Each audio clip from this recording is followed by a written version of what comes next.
satu set ni yang ada 3 Pokemon yang best untuk korang pull daripada sekarang sebab harga dia masih murah. Shiny Treasure EX. Ini box dia. Ini sangat murah sekarang. Sebab apa? Bawah RM400 kau boleh dapat satu box di mana korang boleh hunting Charizard, Gardevoir dan juga Bubble Mew dekat dalam set Shiny Treasure EX ni. Dan kalau nak compare dengan English punya set iaitu Paldean Fate, sama macam Shiny Treasure EX ni, Paldean Fate tu dah pergi jauh dah. Satu pack dah pergi 60-70 ringgit dah satu pack. Yang ini satu box ada 10 pack dan pack dia adalah pack anti kumpau. Aku suggest korang cepat-cepat hunting daripada sekarang sebab harga masih lagi murah.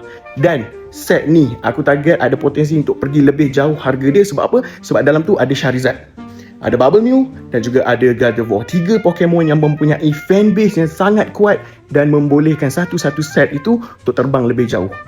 Dia punya print run dah nak habis.